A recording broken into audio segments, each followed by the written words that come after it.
I'm Janita Harris, and this is Verified. Right now, I'm outside Chicago on the south side. I am with Reed, who is the owner of the beauty supply off of 76, right? Yeah, I'm actually part owner and the manager as well. We're over here on 73rd and Stony. It's what happened here was unfortunate. It's unbelievable. We lost businesses outside of this location, and it's family owned and operated, and the family extends beyond the bloodline. Yeah. Everyone came together. They left their locations and came here. Employees that were off came here to defend home base. We were blessed to have the manpower to protect the entire block, not just our own business. Yeah. We have Korean-owned business, a Chinese-owned business, a Black-owned business, a Black Muslim-owned business. Mm-hmm. Alhamdulillah, alhamdulillah, alhamdulillah. We had the respect of our community to support us. Everyone stood with us. The mosque stood with us. They were in the parking lot when it was at its worst. Yeah. And I don't wish this upon any community. There's a difference between protesters and looters. I didn't see anyone marching with a message. I didn't see signage. I didn't hear anything about rights.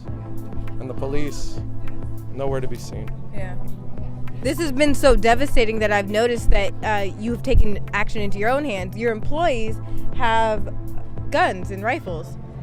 What caused that?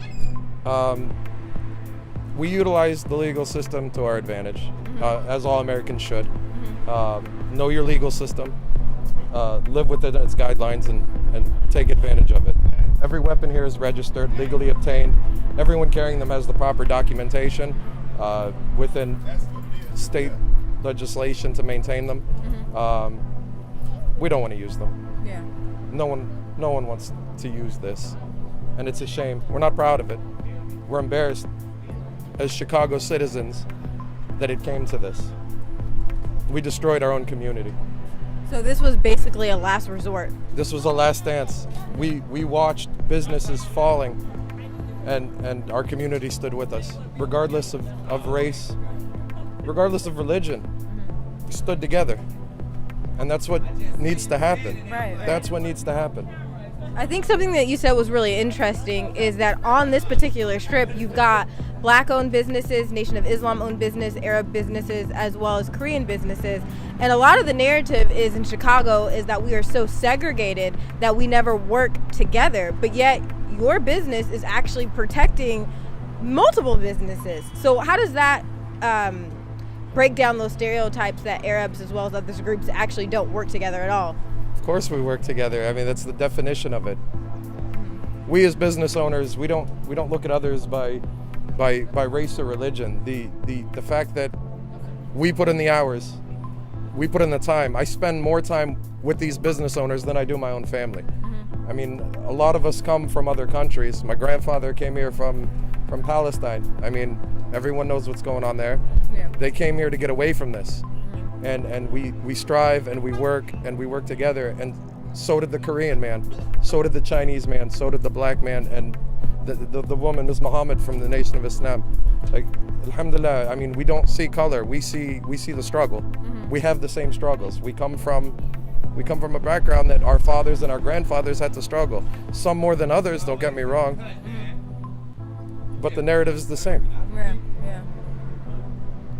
Well, the struggle's real in Chicago, but also what's real is the fact that we've got business owners such as Reed, who's doing their best to protect not only their own businesses, but the businesses of other Chicagoans as we all suffer during these extreme times and uncertain times. Is there any type of advice that you would like to give other business owners on how they can protect their property during these times? I mean, I don't want to push what we've done. I don't. But it's been effective, if we're honest. It was effective. We've all attended classes. We had understanding. We had organization. Did it work? Yes. Don't yield. You know, it seems like a lot of these looters are just looking for the free meal. Some resistance to me is effective. I'm not going to tell you to do it, but if you have the means and you have the courage, I mean, stand up for what you work for. Stand up for what feeds your children. stands up for what builds your community. Right. And one last question, actually. Have you had to use the rifles since now they've been employed out? The first night, we physically haven't had to use them. Someone in a crowd dispersed one round. But again, we maintained our patience. It sounded distant. It didn't sound aimed. We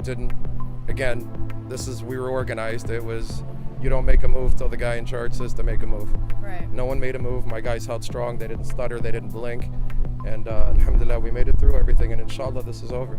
Thank you so much. What I was saying is, like, this store been here for a long time. You know what I'm saying? And I'm from this neighborhood. I grew up in this neighborhood. You know, and like I was saying, as a black community, like, we always tear up our own stuff. You know what I'm saying? And right now, this is the only store open.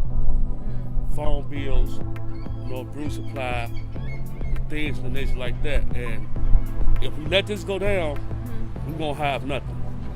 They got little food in here you can purchase and buy to keep you going by, you know. And right now, we just doing the best we can to keep the store going and keep the community together, you know, because right now, it's not looking good for us. Right. We tearing up our own stuff. Yeah. You look at the other people, you go towards Western, you go towards 100 and something, everybody still have their stores. We the only one ain't got nothing, that's all we got. So we gotta do it the best out of ability to keep it together. So you feel pride to be able to protect this? Yeah. Because if we don't protect it, how am I pay my phone bill? Right. How can I, you know, my kids need chips or anything? Basic necessities. Basic necessities, that's it. That's you it. see what happened to the jewel? Yeah. Sure. It was looted for 48 hours. It came to the point where on Monday morning, people were grocery shopping off the floor, waiting at cashier stations with no cashiers. They had no idea what to do. Yeah. And not only was it looted for 48 hours, the police was nearby and did nothing to stop it. Absolutely not. And we watched the bank get assaulted.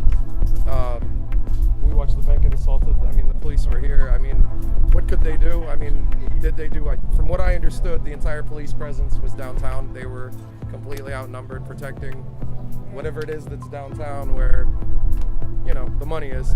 Yeah.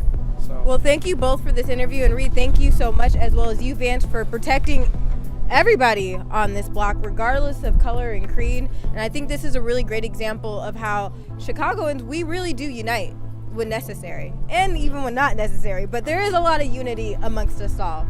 Thank you so much. Thank you so much, Sally. Small businesses on the south side of Chicago have taken it upon themselves to organize together and protect their block against looters.